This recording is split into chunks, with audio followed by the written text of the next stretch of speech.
नमस्ते आप सभी लोगों को। आप देख रहे हैं आपका अपना चैनल आप कौन हैं।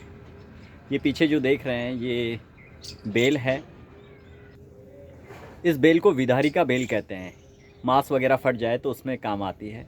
लेकिन आज का जो हमारा विषय है वो है योग को शुरू से किस तरीके से हम सीखें और अपने जीवन में अपनाते हुए हम हमारे आध्यात्मिक लेवल को कैसे बढ़ा सकते हैं। तो आज हम जानेंगे इसका चौथा अध्याय।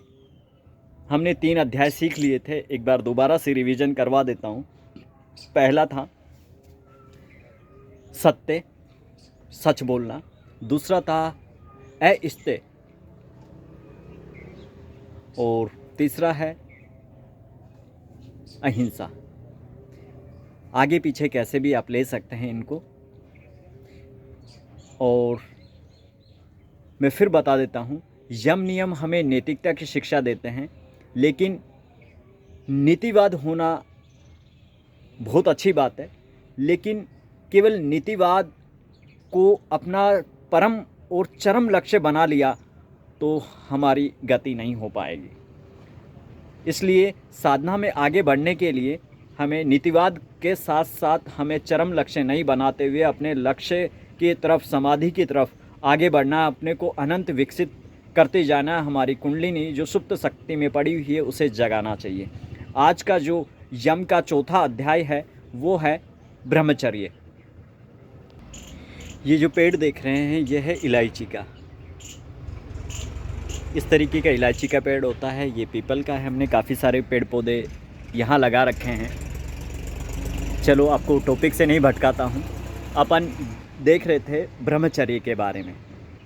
ब्रह्मचर्य शब्द का यदि सच्चाई से हम अर्थ को मालूम करें तो इसका यदि हम संधि विच्छेद करते हैं तो 2 अक्षर निकल कर आते हैं, ब्रह्म प्लस चर्य। यानी कि ब्रह्म में विचरण करना ब्रह्मचर्य कहलाता है।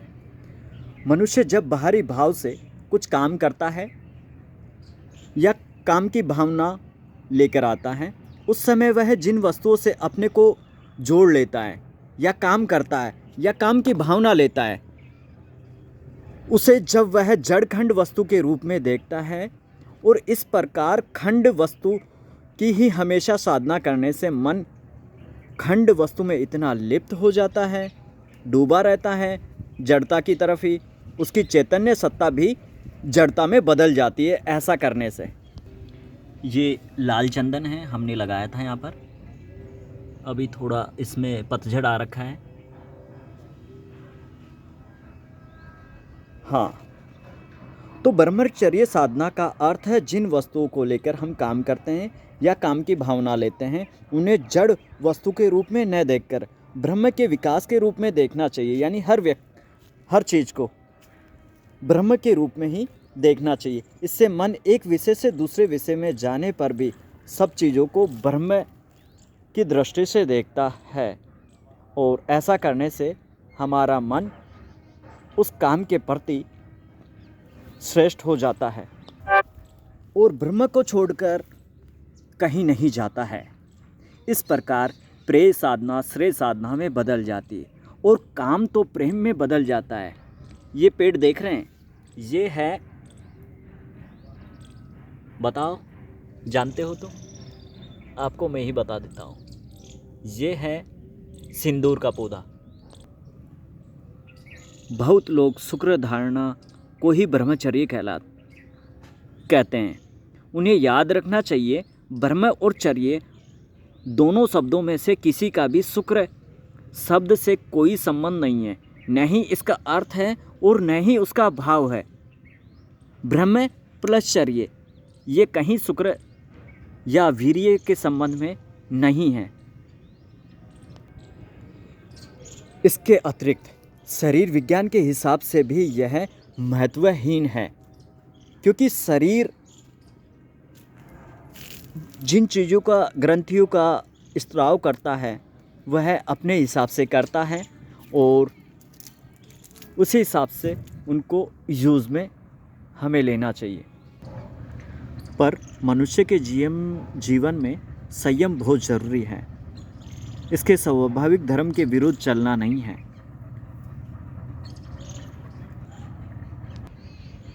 संयम का अर्थ है स्वाभाविक धर्म का ठीक ठीक पालन करना।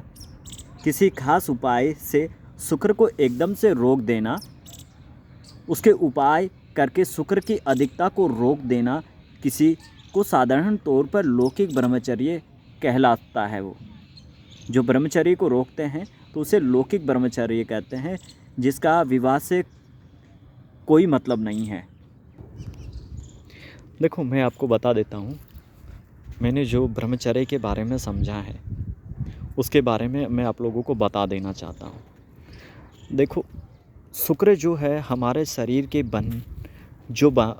बनाता है, उसको तो वो बनाएगा ही बनाएगा, ठीक है।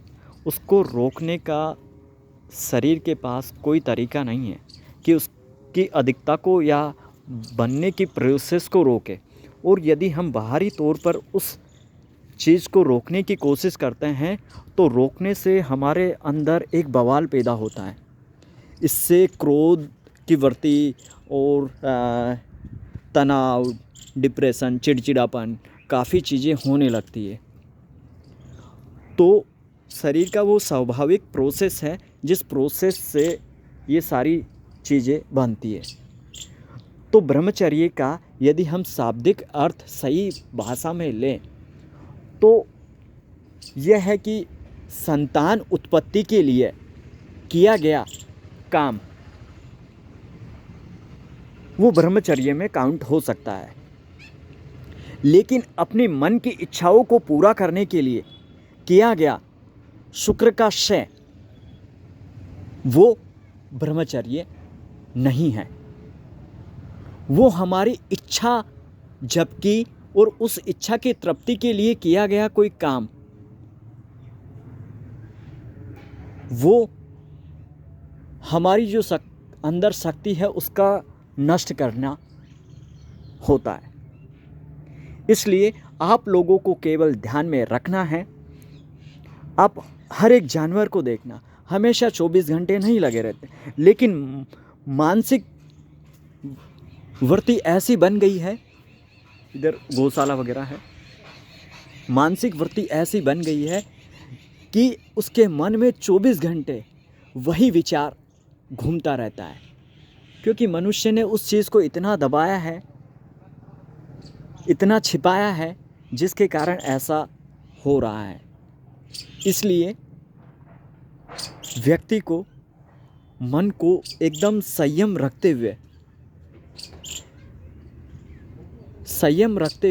उसको साधना में आगे बढ़ने के लिए भी ये दिक्कत दे सकता है। क्योंकि साधना के लिए कहते हैं कि अपने वीर्य की रक्षा करना या उसको अधोमुखी बनाना, इसका काम होता है नीचे की तरफ बहने का। और ये जब नीचे की तरफ बहता है तो हमारे अंदर जो एनर्जी है वो एनर्जी का लॉस होता चला जाता है। इसलिए एनर्जी का लॉस को रोकने के लिए, शरीर की उन क्षमताओं को बनाए रखने के लिए आप लोगों को उसकी रक्षा करते हुए उसको अंतर्मुखी करना है, ऊपर की ओर उठाने का प्रयास करना है। और जब ये ऊपर की ओर उठता है तो शरीर में तेज, ओज और सब कुछ बरकरार बनने लगता है। हम जो 21 दिन में खाना और जो भोजन खाते हैं, उस भोजन से 21 दिन में 2 तोला वीर्य बनता है। और उसकी रक्षा आपको, उसका संयम आपको बरकरार रखना है। आपको हर चीज़ में वही दृष्टि रखना है, वही भाव रखना है, ब्रह्मचर्य। हर वस्तु को ब्रह्म भाव से देखना है। इस तरीके से यदि कोई व्यक्ति साधना करता है, काम करता है, काम इच्छा को धारण करता है और संतान उत्पत्ति करता है, तो उसके लिए भी वह ब्रह्मचर्य का ही पालन कर रहा होगा। तो आप लोगों को भी इसी तरीके से अपने आप को जानना है, जिस तरीके से एक संत अपने आप को जानता है, महात्मा बुद्ध अपने आप को भीतर खोजने की कोशिश करते हैं, तो आप भी अपने भीतर जाइए और उन अनंत छिपी हुई संभावनाओं को खोजें और आप जानें कि आप कौन हैं। राम भजो और मिलते हैं इसका यम का अंतिम पॉइंट के साथ में हम आपसे मिलेंगे। 5 होते हैं, फिर मैं बता देता हूँ। पहला सत्य, दूसरा अहिंसा, तीसरा अस्तेय चोरी न करना, चौथा ब्रह्मचर्य और लास्ट जो पॉइंट है वो है अपरिग्रह।